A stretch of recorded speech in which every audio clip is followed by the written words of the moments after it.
Saudações internet, meu nome é Gabriel e hoje nós vamos tratar de um assunto muito importante. Agora é a moda dizer que você é desigrejado. Não, desigrejado, sou contra o sistema.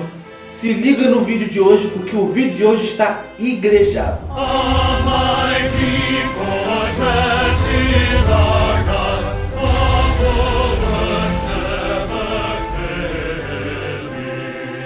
Antes de começar o vídeo, quero te pedir para você dar um like nesse vídeo aqui e se inscrever no canal, tá? Se inscreve no canal, dá o like e ative as notificações, porque dessa forma você vai receber os meus vídeos e tal. E eu preciso também que você comente aqui uma sugestão para um vídeo futuro, comente sobre o que você achou, comente se você discordou de mim e para que eu possa responder e a gente poder manter uma comunidade ativa e o debate sempre aquecido aqui no Dragão na Garagem. É mesmo? É? Bom, na minha opinião, existem 3 tipos de desigrejados. Um que eu entendo, um que eu acho palhaçada e um que eu acho heresia. Eu não estou aqui para fazer esse vídeo para atacar os 2 primeiros, eu vou dizer qual eles são. Para mim, o problema é o terceiro. As pessoas que são desigrejadas não porque elas são fanáticos antissistema, nossa, contra instituições, contra denominações, contra tudo. Mas é porque simplesmente porque talvez eles vivem em um lugar, uma cidade que existem poucas ou que existe nenhuma igreja que prega uma coisa decente, ou uma igreja que de fato seja igreja, não uma seita sectária. Então, eu entendo, se eu tivesse uma situação, eu também preferiria ficar em casa do que frequentar um lugar onde você só escuta heresia. Então, isso eu concordo, não é para atacar você. Apesar de que é um pouco difícil isso acontecer, mas ok. Tem o que é palhaçada, que é a pessoa que é uma mistura desse com o segundo, mas mais ou menos. Porque o segundo tipo de desigrejado é aquele que conseguiu atingir uma mentalidade do evangelho altíssima, e aí ela já não está presa mais ao que Paulo também fala, né, sobre escândalo e tal. A pessoa não está presa a todas aquelas regras todas, ela vê o evangelho de forma mais clara. Só que muitas das vezes as pessoas que veem o evangelho dessa forma, elas estão, ao invés de elas procurarem uma igreja para congregar, elas querem uma igreja que se encaixe no pensamento delas.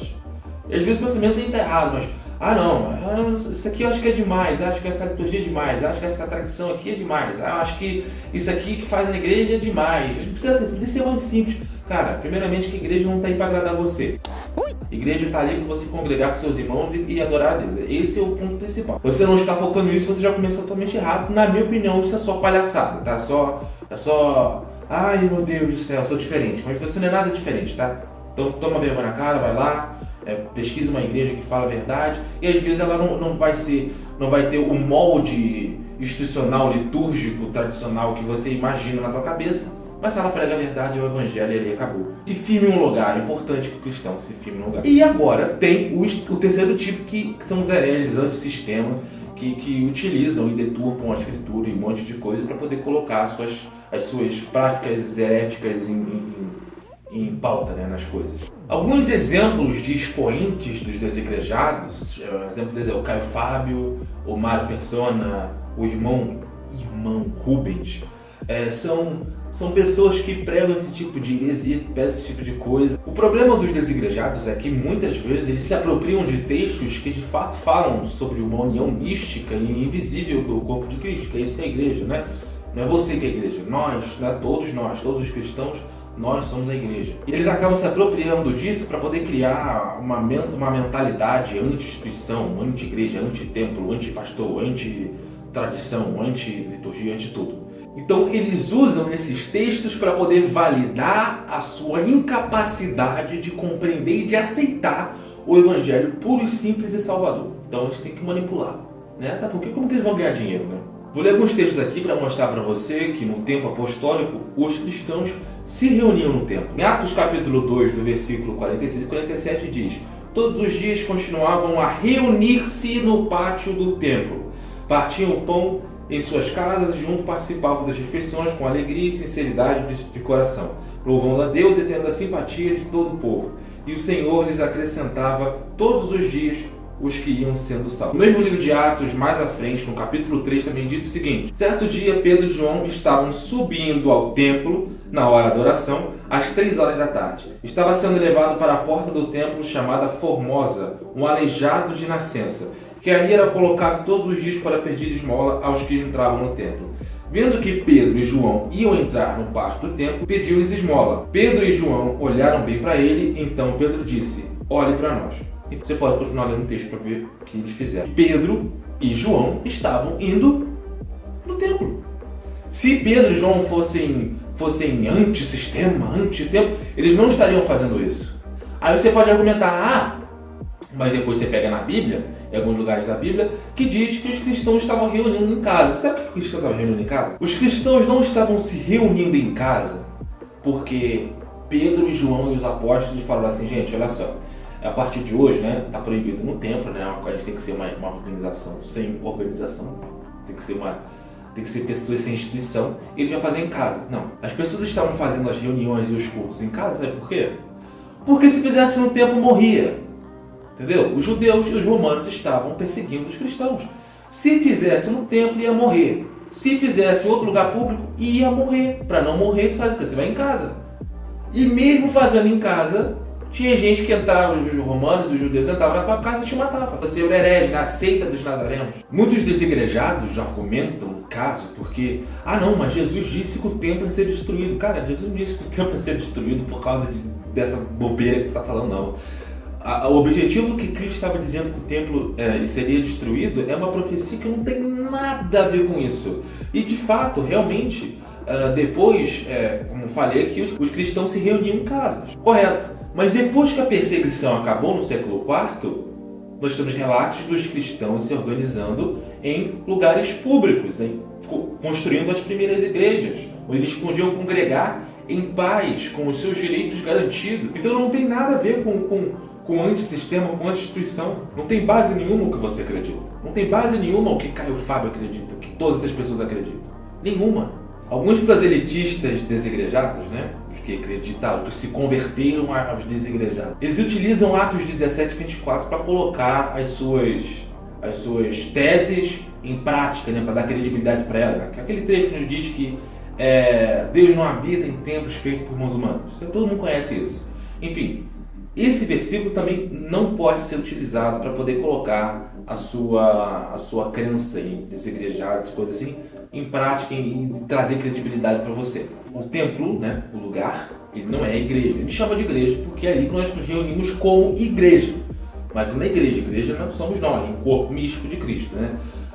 Não existe problema de você chamar um templo de igreja. Enfim, coisa cultural. Mas a questão é que, de fato, igreja somos nós. Beleza. Só que isso não impede de que a igreja se reúna publicamente, uma instituição que faça uma organização para poder ter mais organização, para poder ajudar mais pessoas, para poder combater as heresias de forma mais efetiva. Muitos que criticam os hereges neopentecostais, né? Muitos que criticam, que são desigrejados, não compreendem que eles são tão hereges quanto, só em uma coisa diferente. Você está se fazendo uma heresia em outra coisa, mas é heresia do mesmo jeito. É a crença que hoje em dia o pessoal tem que se sentir iluminado. Eu sou iluminado, eu sou superior, eu sou diferente. Não, eu sou muito melhor que vocês, que congregam em igreja. Olha, vocês são lixo. Eu que sou o melhor de todos, eu sei de tudo. Eu sou gostoso, cara. Eu sou maravilhoso, entendeu? Essa crença soberba, né, de gente que acredita nisso, ela não é fundamentada em evangelho. Ela é fundamentada apenas no seu desejo de criar o cristianismo que tu quer. O cristianismo de verdade não te faz bem, né? Porque como é que você vai continuar tendo a tua vida do jeito que é? Como é que tu vai querer se submeter à escritura? Não tem como. Você inventa então uma coisa para poder usar aquilo como apoio para você mesmo.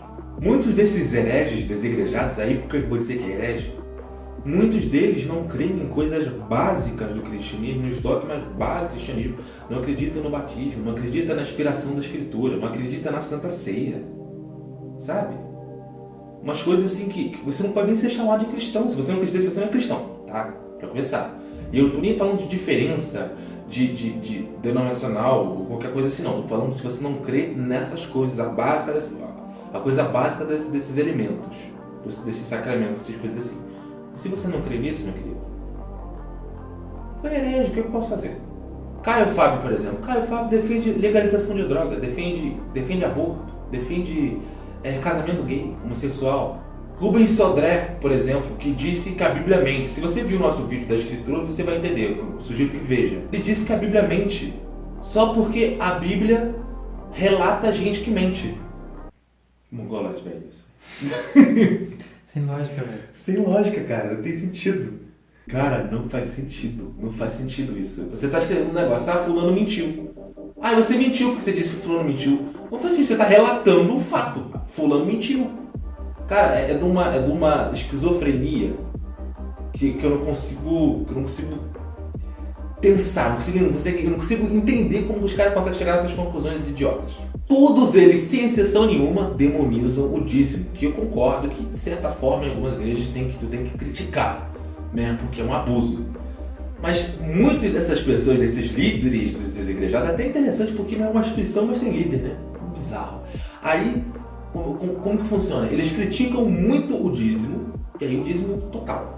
Mas os líderes deles pedem doações voluntárias. Às vezes você que estava numa igreja tradicional, uma igreja histórica que estava dando o seu dízimo normalmente, agradecendo a Deus por que Deus fez na sua vida, né? Não porque Deus vai te dar alguma coisa por causa disso, porque não vai, não te dá por mérito, mas você às vezes contribuía menos e agora com esses caras tu contribui muito mais. Alguns têm canalzinho no YouTube, né? Só para poder ganhar dinheiro de AdSense e tal. Não contra o dinheiro de AdSense. Quem dera eu um dia conseguir ganhar dinheiro no canal, espero um dia. Mas a questão é que o cara critica tanto uma coisa, ele acaba se tornando, te iludindo e se tornando aquilo que ele critica. Inclusive, entre eles próprios, há sequer uma unidade em relação às doutrinas fundamentais do cristianismo, que eu vou colocar o link aqui para você, das confissões básicas do cristianismo que nós temos, cara. Os caras conseguem negar batismo, negar Santa Ceia. Fala sério. Posso citar o livro de Hebreus aqui para você, que diz que nós não devemos deixar de nos reunir como igreja, como é de costume. E outros versículos clichês aqui, que eu poderia colocar vários versículos para te mostrar na Bíblia, que as pessoas congregavam em conjunto. Porque de fato, eu concordo que uma casa, de fato, poderia representar uma igreja se lá nela existissem conceitos e bases cristãs válidas e verdadeiras. Congregar numa casa e congregar numa igreja ainda é um lugar que você está indo para falar da palavra de Deus, para adorar a Deus, para louvar a Deus. É a mesma coisa. Qual é a diferença?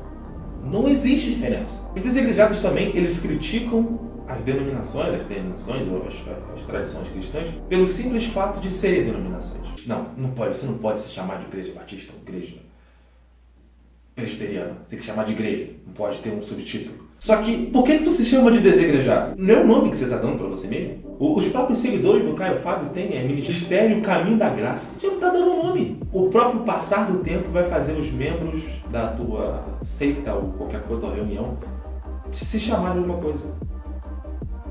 Isso não é muito válido. Vocês próprios fazem isso. Vocês fazem isso. Eles criticam muito, né, as estruturas tradicionais das igrejas, né? Eu concordo que, em certa parte, nós devemos sim criticar que algumas igrejas... Tem igreja realmente que é hospício, tem igreja que parece um mercado, você entra no mercado, uma venda, fazer uma troca com Deus ali, capitalismo no céu. Enfim, tem igrejas heréticas mesmo. Concordo que tem que bater mesmo. Concordo? Todo dia. Só que eles partem de um princípio de que toda igreja institucional é assim, ou vai se tornar dessa forma. Cara, acho que você está precisando escutar uma pregação do Augusto Nicodemos, do Paulo Júnior, de um John Piper, de um Paul Washer, de um Subirá da Vida, outros. Todos eles pregando na sinistra e horrível instituição que vocês dizem que é. Pregando o evangelho de verdade, inclusive... Tenho certeza, pregando com muito mais sinceridade que o Caio Fábio da vida. Eu até acho que o Caio Fábio acredita no que ele acredita. Até acho. Não acho que ele está mentindo, não. Acho que ele se convenceu do que essas crenças dessa deturpação que ele faz do cristianismo é verdade. Só que a questão é, quem está pregando o evangelho simples, está lá na igreja, lá, instituição, tranquilo. Vai para a pregação do Paul Washer para você ver. Adoro as pregações dele. E você? Você desigreja? Tu assiste Caio Fábio? Aborto, legalização da droga, né? É impressionante que os caras eles criticam que você não pode ter um líder, mas eles querem ser teu líder. Óbvio, né? Como é que eles vão ganhar dinheiro? Como é que eles vão se sustentar? Tem que ter o público, tem que ter a pessoa para desenganar. E você, se você for desigrejar, se você acha assim, você é essa pessoa. Lembrando que eu não estou atacando aqui, como eu falei no começo do vídeo, as pessoas que estão em busca de uma igreja e até então não encontraram uma boa na sua cidade, na sua região, e preferem ficar em casa durante o momento. Eu concordo, entendo, tá? Não tem como criticar realmente a situação.